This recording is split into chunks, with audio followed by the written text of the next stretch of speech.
Why, hello there. Pope Leo DiCaprio here, and I am what you call a clerical fascist, only I'm against racism in all of its myriad forms.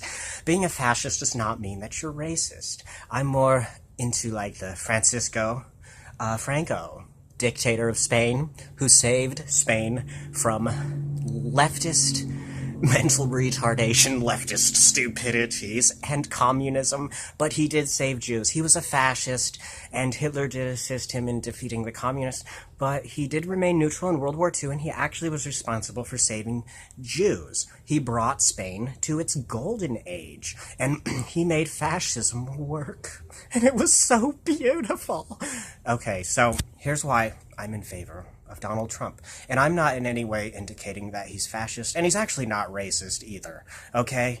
He's got a problem with people invading a country illegally. That's called war. When large amounts of people invade a nation, they're not wanted, they're not allowed, and they just cross the border and invade. That is called war. That is invasion. Okay, so one thing, the wall, okay? Donald Trump's wall, that is an insult to globalists. Although I think the European Union is awesome, because Europe is just like all these little dying states that they just need to unite, like the United States, and become powerful, because they're not going to, all these little separate little dinky countries are not going to do much. I like the European Union, start a little empire there, Holy Roman Empire, that'd be cool. But the North American Union is garbage. That's like, why do we want Canada and Mexico and the United States to be one? And see, there are been plenty of politicians who have come out and disclosed their desire for this North American Union and this globalist garbage. And Donald Trump is building a wall both to keep illegal immigrants out, but to tell these globalists, up yours. We're not going, we have borders. Let's keep these borders. We have borders for a reason, okay?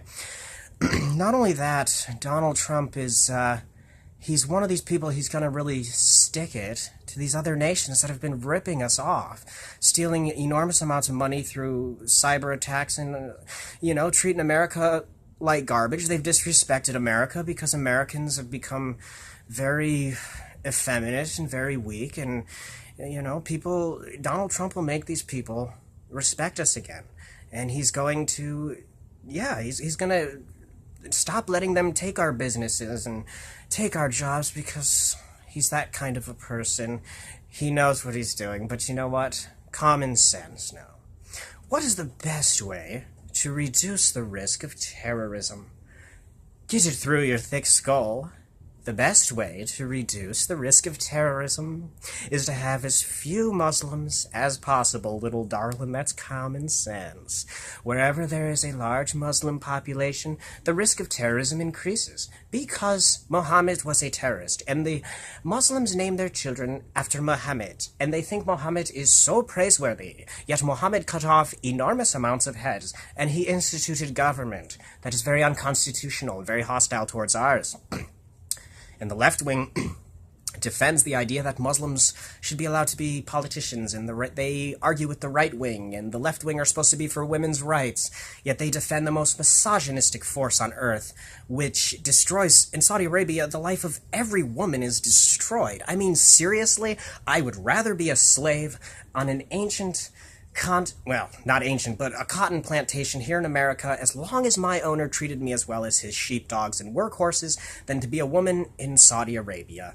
It's just terrible. They can't leave the house without permission, they can't work, they can't drive at a testimony of a few witnesses, they can be taken out and stoned, and I've seen these gorgeous young women dragged into the streets by their ankles, and their skulls split open with rocks and cinder blocks, and the horrified look on their face, and their blood flowing through the streets.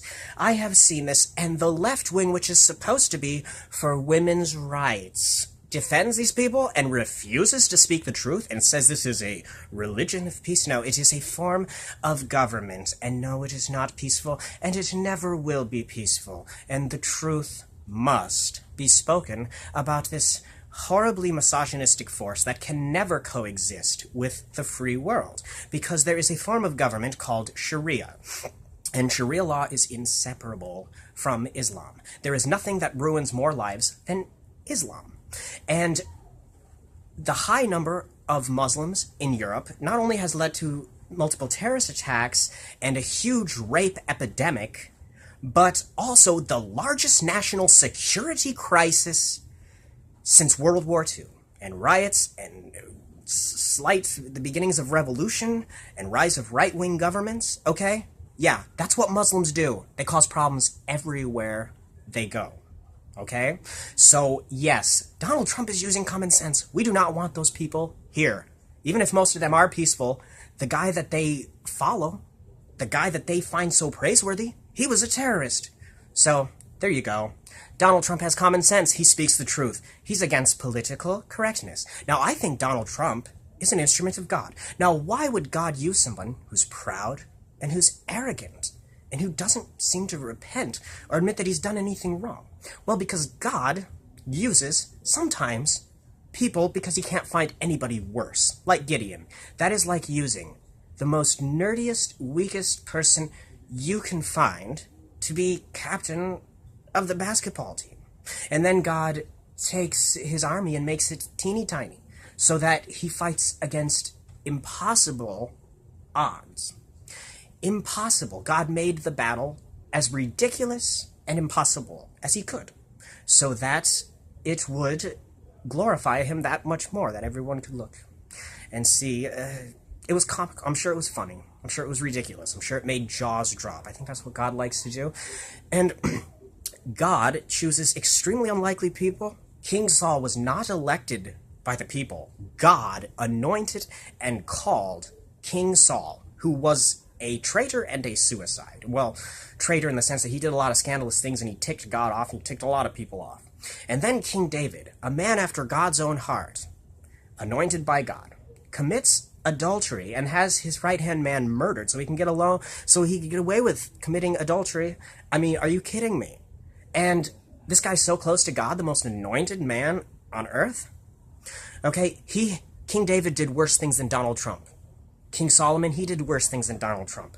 Hundreds of wives and concubines who are like the equivalent of sex slaves, and then he goes around sleeping with the pagan women. He's not satisfied with the hundreds of women he has, so he goes and sleeps with the pagan women God forbid him to sleep with, and burns incense to false gods.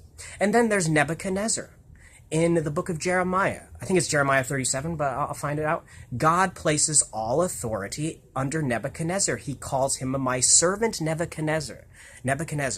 He places all authority under him, and even all the animals and all the forces of nature beneath the feet of his, quote, servant Nebuchadnezzar. That was not a good man. So, yes, I see Donald Trump is rising. And there's something amazing about that because he is, there's something miraculous because unlike other politicians, he doesn't wear a mask. He blurts out what's in his heart in a way that's offensive. If you go out to eat with Donald Trump and, you just meet the guy and he thinks you eat like a pig, he's going to say, you know what, you eat like a pig. And there's something very wonderful about that because a lot of politicians are dishonest. Donald Trump does not try to tickle people's ears. He does not try to tell people what they want to hear. And he's receiving an enormous amount of death threats. And he seems to be continuing. He's very aware people want to kill him. Okay, so he's also demonstrating some fearlessness as well. A lot of unique things. But another thing that's very unique and miraculous about him is the more he ticks people off and the more he blurts out these things that are quite unprofessional, or he doesn't think very much, or not very tactful, his approval ratings continue to go up. So, yeah, I think he will do us a lot of good, and I'm sure I had more to say about this, but what we have is a sincere man, and that is good. We can expect honesty from Donald Trump. Honesty to the point where it makes him look bad. May God bless you, and have a great day, and please vote for Donald Trump.